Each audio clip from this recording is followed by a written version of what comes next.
How's it going, everyone? Welcome back to the Miskatonic. We just got knocked out by someone. Not exactly sure who it is. And Johnny is talking now.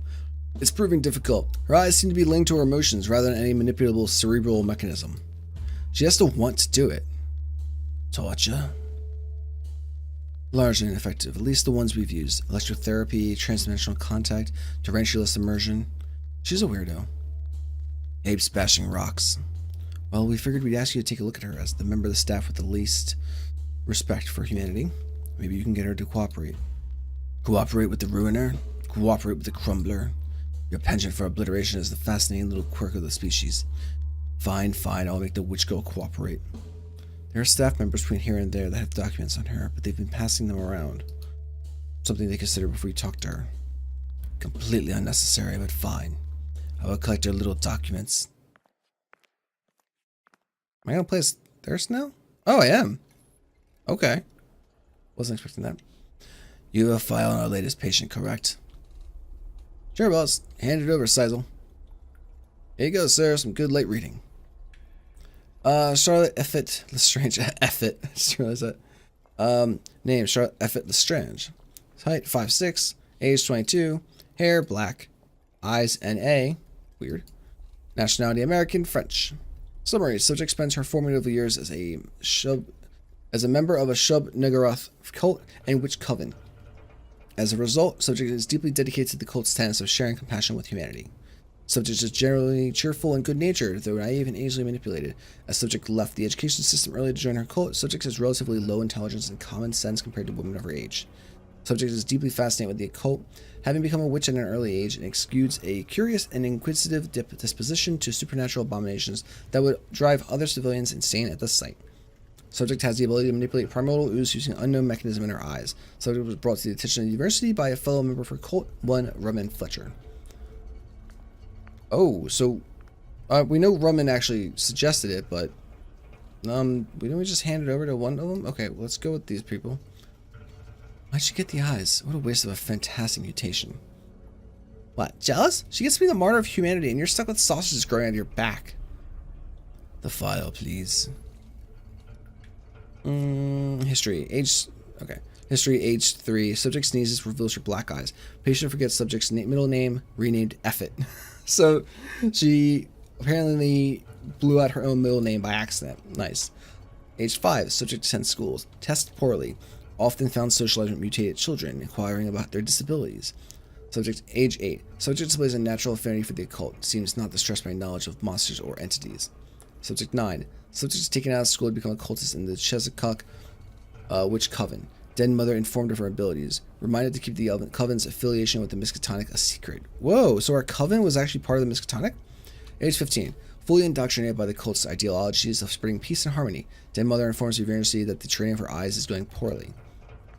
Whoa. So the coven actually was aware of it? That is messed up. Okay. Let's go Spider Girl. Or boy? I'm not even sure. Okay, whatever. Kinda makes you wonder how many affiliates of our little university really has. Yeah, okay, thank you.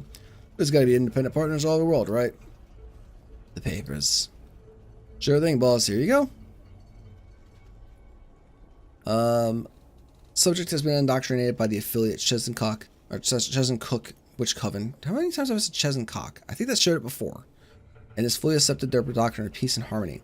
As a result, subject seems relatively selfless, going out of her way to help others. Though initially inquisitive and curious of the occult, subject's lack of a classical education and low intelligence counters her ability to think critically and objectively. This could be cause for concern during the final stages of the project. As a result, it is suggested that the subject should be gradually exposed to her primordial ooze plans by sending subject on small, false assignments. If subject does not understand our causes after these assignments, subject will have to be physically coerced into working with us. Alright, so there should just be one more left. Oh, or there's just a bunch. Oh, well, yeah, go with the weird arms. I can't wait to finally be inside her. I hope it's warm and comfortable as she says it will be. What? That's some weird phrasing, but okay. So, let's talk to Rumman. Thirst. Before we go in there, remember, torture didn't work. We need to be compassionate. She'll come around once we explain what we're doing here. Oh yes, I believe I have something that will convince her. Oh god, please put your shirt back on. What is that? Liquid compassion. Okay, first, I'm gonna have to ask you to leave your shirt on because this is a family channel. It's one thing to show blood cuts, and there was one part where Charlotte was in her underwear, but another thing to have just your ribcage and tentacles flopping all about. Okay, just gonna have to ask you to cover up, please. Charlotte awoke to the sound of distant heartbeat. The concrete beneath her was warm and moist, as though licked clean by some vast tongue, and beyond her cell door came a chorus of rasping, heavy breaths through 1,000 drooling, clenched jaws. I have a feeling I know what's going to happen. I think Thirst is going to use Rumman and torture Rumman to get us to feel compassion for her, so that we can then do the whole thing. The atmosphere was thick with sweat, and the drafty cathedral ambience of the cool concrete corridors were replaced now with the unmistakable presence of flesh.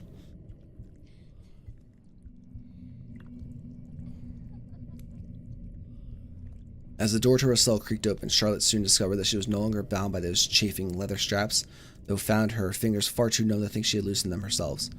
Looking towards the light edging from the crack in the door, Charlotte noticed something fleshy and glistening retreating from her cell. Okay. Oh, am I walking now? Oh, no, I'm not. The air outside her cold cell was inviting like a lover's lap. Thick and palpable, it flooded Charlotte's nose and blurred her vision. Her senses absconded into an ambience of warm autumns and cigarettes at sunset, dog fur and fresh-cut grass, strawberry ice cream and sleeping late, the smell of fresh bread and new books. Her head swam with the feelings of nostalgia, belonging and feeling loved. Huh? It's kind of nice in here. Okay, let's go walk into the fleshy bits. Alright, we're going to keep going, apparently. The writhing tendrils painted comforting scenes of seaside villages, quiet bars, log fires, warming countryside cottages, and morning rains. Charlotte felt at home more than she ever had before. An intoxicating, addictive feeling of belonging, of being wanted and cherished and loved. And it didn't make sense, but Charlotte was home and everything was going to be okay. This place is awesome. I could just wrap myself up in these lovely tentacles.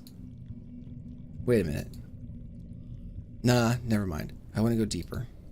It feels right to go deeper. Okay. This is kind of weird. The pulsing tubes of quivering meat painted yet more portraits in Charlotte's adult mind. Of a joyous, loving past, of childhood milestones and wonderful achievements, of forming friendships at kindergarten, of new puppies, of school tests passed with flying colors and graduating college, mortarboards hanging in the air, of the perfect job, the perfect home, the perfect husband, of...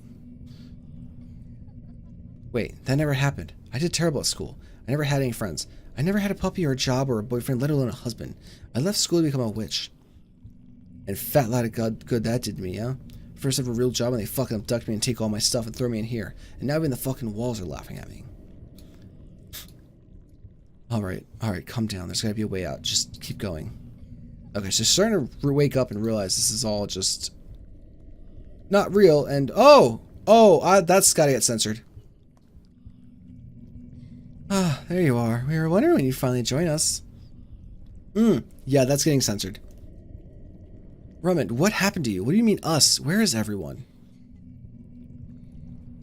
We're right here, Charlotte. Can't you see us? Oh, boy, yeah. We've come to congratulate you. Congratulate me for what? For saving the world. You did it, Charlotte. You fixed everything. Well, you know, almost everything. What are you saying, Rumman? Oh, come now, Charlotte. Don't you recognize your own handiwork? Oh, that's the primordial ooze. Wait, no, we gotta be hallucinating this. What? How? Oh, it was wonderful, Charlotte. We tried everything to get you to use your eyes on us. Hypnosis, hallucinogenics, torture. Which I voted against, but we were getting desperate. But after a final round of particularly potent lysinic acid, we asked you what you wanted. And it worked. You simply said you wanted everyone to love each other and be kind to each other, and zap me with your eyes. At first, it was frightening to have a horrifically mutilated woman literally swallowing each of us into her open torso, but once we were absorbed, everything was wonderful. We're so proud of you, Charlotte. Okay, so basically Charlotte just triggered the singularity? Oh. I can keep them talking, maybe I can mutate them back when they're distracted. So, what's it like? Oh, Charlotte, it's indescribable to be connected, truly connected as a synaptic level to 1,000 friends and family, sharing 1,000 secrets a minute, all of your hopes and fears, all your joyous and embarrassing moments, literally your entire life barred for all to see, with everyone bearing theirs simultaneously and forever, every sensation, physical, mental, and emotional, rippling across a vast network of interconnected minds and bodies. To be separate is to be alone, to live alone and die alone with only a hampered language and fleeting contact to convey your thoughts and emotions. To be connected is to be part of a living heaven. Did you know that the passage of time is dictated subconsciously by the human mind? That the duration of a minute can be squeezed into a second or stretched to a decade?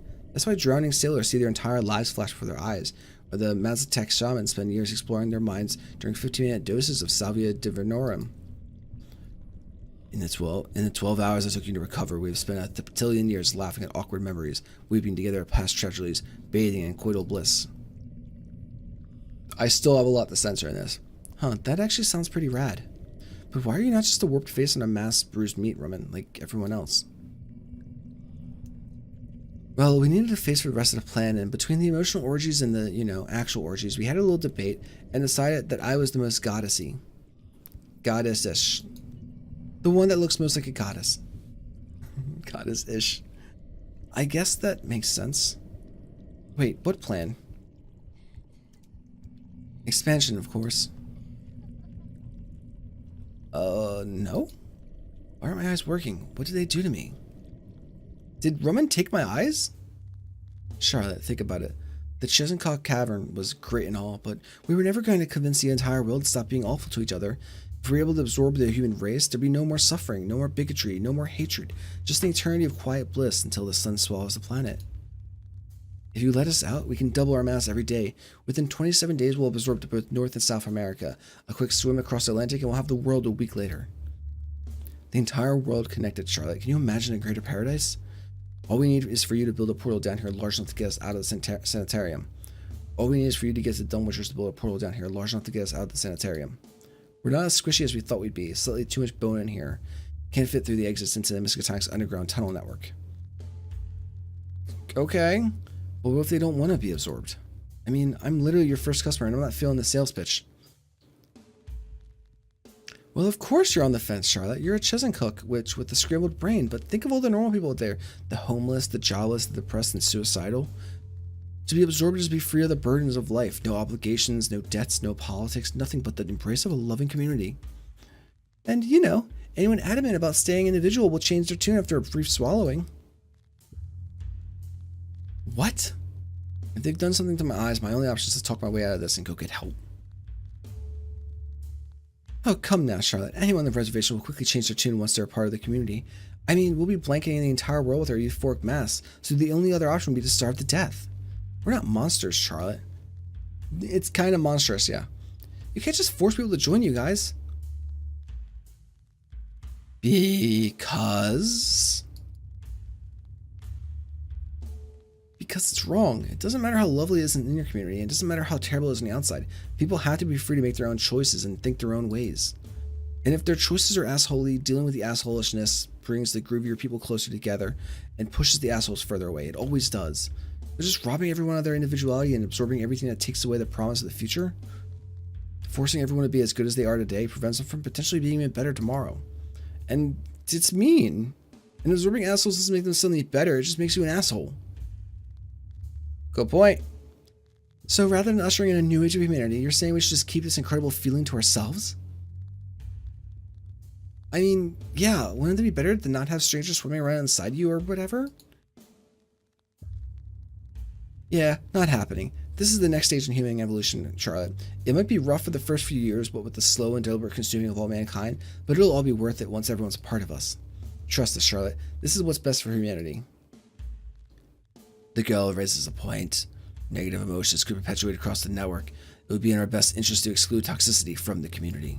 What is this, League of Legends? Shun the assholes and only let groovy people in? Heh, sounds familiar. Exclude ourselves. Let those that wish to seek us out join our community. Hey, now there's an idea. How about this, Charlotte? You let a few people know that the university is now a gateway to a living heaven. Get the rumor started, and anybody who wants to shed their responsibilities of life can come down here and, decide for themselves if they want to join us. So you'll just stay here, not bust out and swallow the whole world?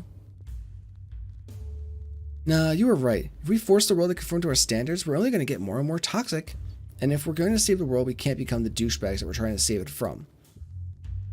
I'm confused, but okay. Yeah, exactly. Just, alright. Besides, as word gets out that heaven is real and hidden under the basement of Miskatonic, people will flock to be absorbed anyway. We'll swallow the world, albeit at a slightly slower pace. Those we deem toxic can be left outside, alone until they adjust their behavior. Yeah, sure, as long as you're not forcing folks. Wait, where'd you say we are? Yeah. Under the university, the in-house sanitarium. Oh boy. Huh. Guess that's better than renting, huh? So I'll come visit sometime, I guess. We know you will join us one day, Charlotte. Yeah, probably not. Bye, guys. I like how it's just, okay, no, yeah, we're done. We're good. Not gonna join you. No way. Wow. Everyone's really gone. Oh, hey, Charlotte.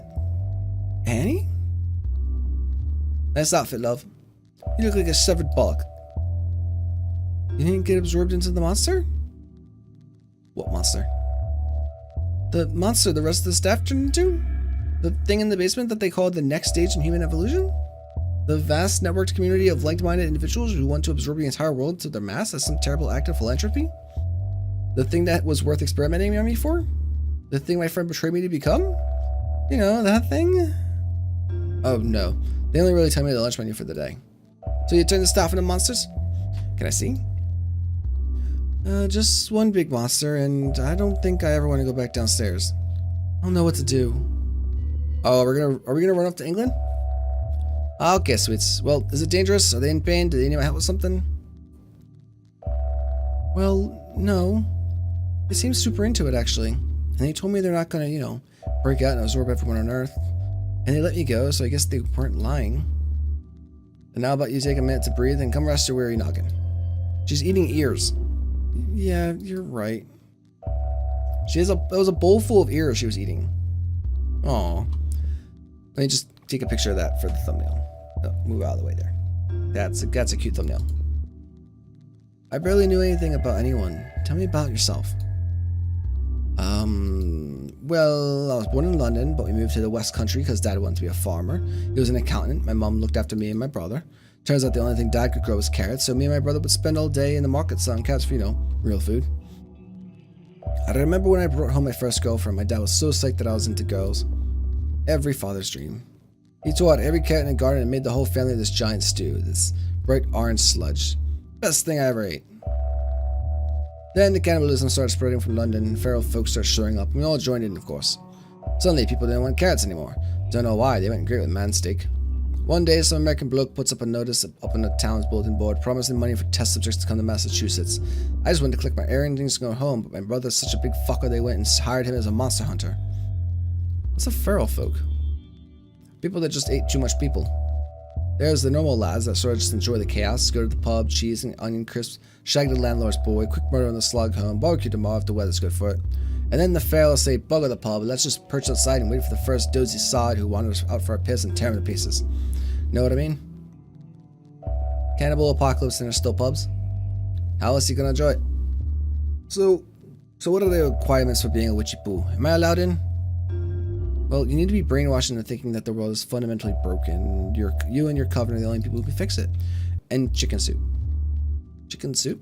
You spend all night out in the rain dancing around the Nicky. You're gonna want a lot of chicken soup. If you can come up with a unique recipe, you're in. Is it gonna be add human to it? Toes. Chicken and toe soup. Suck the toe meat off like chicken wings. Like nom nom. Yeah, that's definitely a unique recipe. Meet me at midnight for your completely artificial sense of belonging and frostbitten ass. So now that you saved the day, are you gonna go back to your coven, kiss some frogs? That's princesses, and I wouldn't call merging the entire university into a giant tentacle monster with my eyes saving the day. Well, all the horrible stuff they justify by saying it's for the greater good and whatnot. I'd call putting a stop to that saving a day. It's just lucky I talked them out of busting out of the university and absorbing everyone. And they only stopped out of self-interest, keeping out toxicity or whatever. If they get the idea that it will all be worth it, the whole planet's in danger. And you could just use eyeballs on again, right? Zap them in the mush. That's the weird thing. My eyes don't work anymore. I tried to zap them and nothing. I guess I'm normal now. You know, my whole life I've been surrounded by people who I thought were like me. I liked going to school with the other mutated kids. I liked my coven. I thought we were going to save the world, and when they told me to go to work for the biggest occult university in America, I was excited. This place sounded super cool.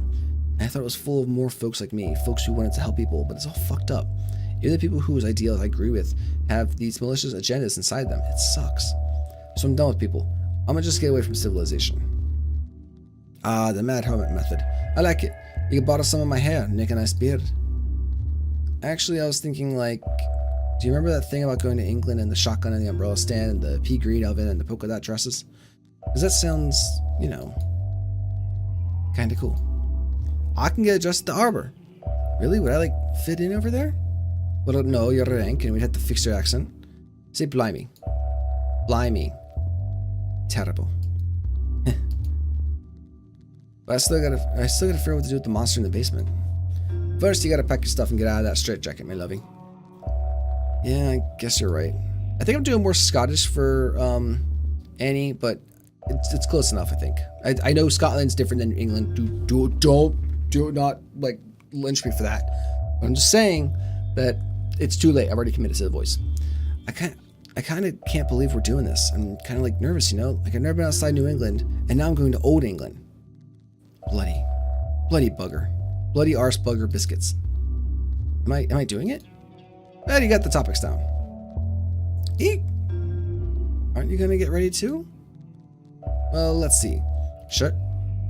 Yep, I'm ready. You're also wearing shorts. Huh, what do you know? Well, we're probably gonna need some cash dollars at some point. Boat tickets, lunches, stuff like that. Plus, if we're gonna be Charlotte LeStrange, human girl, I'm gonna need some non-witchy stuff, jeans and whatnot. I'll snag a few paychecks on the way out. It's not like anyone here will need them. Don't remind me, I need a brain scrub after what happened in the basement. Hopefully being a million miles away will help. You see, they were super into it. Plus, you gotta save the world and all that bollock. Guilt-free transaction in my book. Yeah, I guess. You know, if we're gonna go on some sick marriage adventures, we should probably say something nice about each other at least once. Do I do it? Oh, no. What's a nicer word for, succulent? Okay, so we'll put that on hold. Day 3 without morning announcements. I'm frightened, Charlie. I'm scared, alright? We were big fish in a small pond back in Tucson, sure, but we were happy. We had milkshakes, we had the crick, we had a dame on each arm, and change for the moving pictures every night. Damn it, Charlie, now we're here. New York goddamn city, and I hope you're happy. I've been shot, Charlie. I've been shot. But it hurts the worst in my heart. I miss Tucson, Charlie. I miss home. Don't you dare wash my blood off your hands. What the hell was that, Mindy? Oh, fucking course. The lunatic with the microphone's still alive. We should probably go tell her she's out of the job, me lovey. She won't figure it out until a couple weeks after her wage packet doesn't arrive. Oh. What a shame that would be. Oh. We actually see Mindy not lounging. So let me get this straight. You were hired as a security guard a week ago.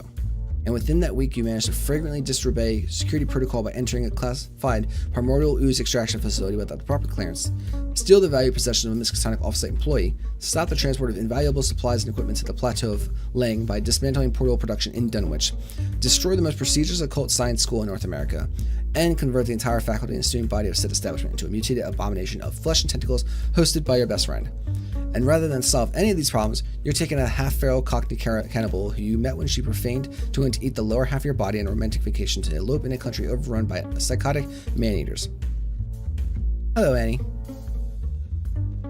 Hello, Mindy. Now wait a heckin' minute. First of all, the only reason they hired me was to use my eyeballs for their creepy bullshit.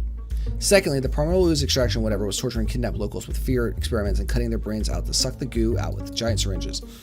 Thirdly, the Dunwich portals were created by keeping Lizzie's twin brother in a vat of primordial ooze, keeping him trapped in agony, so I let him out.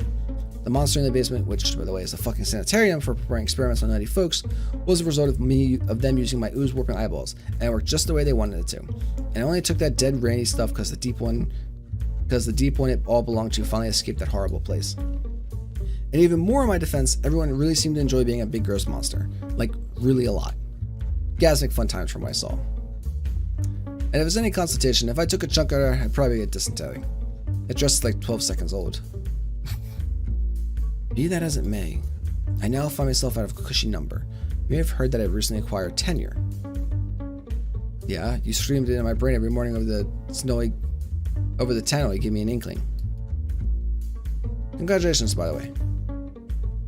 I've spent my years here examining every single thing that occurs on this campus. Every experiment, every spell, every invention, every miracle. Portal teams delaying preparing for Dunwich on Thursdays. The morgue is open, emptied on Fridays. Building material for engineering department explosions arrive on the 3rd. Corrupted lab coats are incinerated every second Wednesday. Outpost radio check-ins from 6 to 7. Teams sent to investigate missing check-ins leave the next day. The Berserker head to the bank on the 28th. Tuesday is taco night. It was ya bum. Succulent. I meant ya bum. Is this the time? Like a pork chop. You wanna know how we say your ass is like Sunday dinner in America? You look nice. Well, you look like a coiled up shit. You just happen to have a succulent bum. Pfft. Don't make me laugh when we're getting scolded at. Jeez. Shut up. Well, if you're so shub-danned in the know, how about how the university runs? Why don't you run it? You'd probably be good at it, being a complete cow and whatnot. Oh, harsh. Because the university requires staff. Where is our staff currently, Charlotte LeStrange? We would like to know. Sorry. We would like to know this too. We. I also realized her swimsuit had kill all over it, and that's where we are today. An exciting story, full of twists and turns, the friendships forged and broken, secrets uncovered, dark plans thwarted, and lessons learned. Oh. Lizzie and Billy are still around. Yay! Okay. So why are you telling us this? Well, with most of the faculty merged into a massive murder, out of the rest of us, you're the most senior and highest ranking member. So you're in charge of the Miskatonic. If you want to be, I mean. Since you and Billy are interdimensionally connected to Yog-Sothoth, we'll have all the knowledge of the known universe at our disposal. Which means no more invasive experiments on innocent members of the public, no more monster autopsies, no more primordial ooze collecting or portal making, no more evil stuff for the greater good. We can start making real leaps in occult science and technologies with you guys at the helm. That's a good point, actually. Why aren't they using them more often? Cthulhu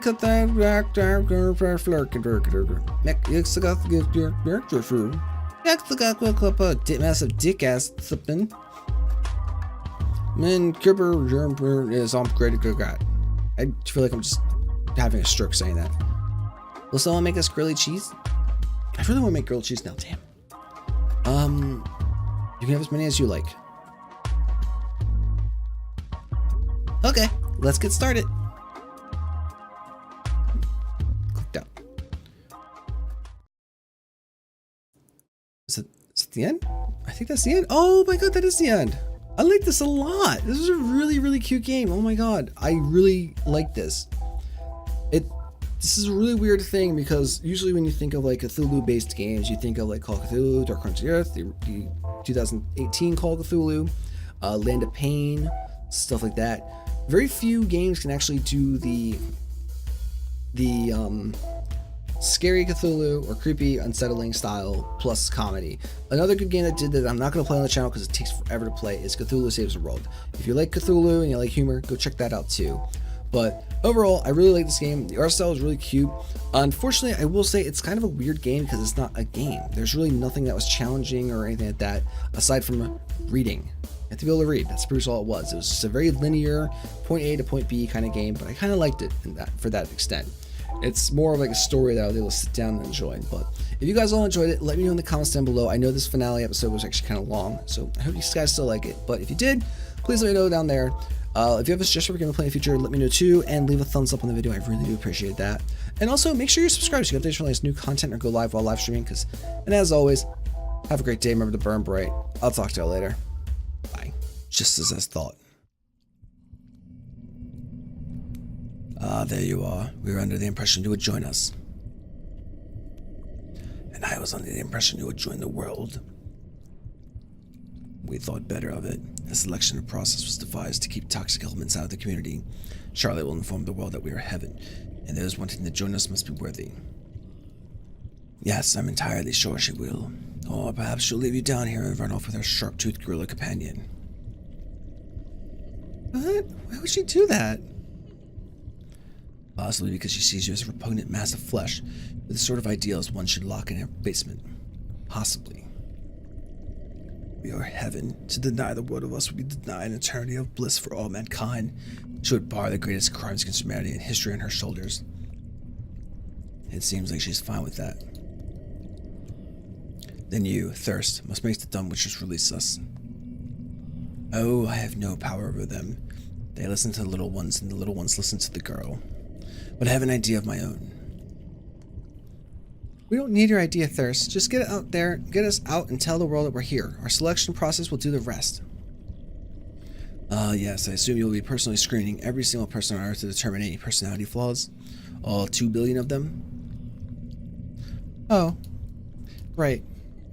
Fine. What's your plan? In lieu of spreading heaven across the world, the ambassadors will travel from city to city, creating individual communities of flesh. These can then be observed as your little selection process demands. Those found to be amicable can be absorbed into as single entities, whereas those found to be toxic can be left to rot. Doesn't that sound like fun? In theory that'd work, but I refuse to be separated from heaven, and even if I accepted, to remove myself and create individual communities would require Charlotte's eyes, which we don't have.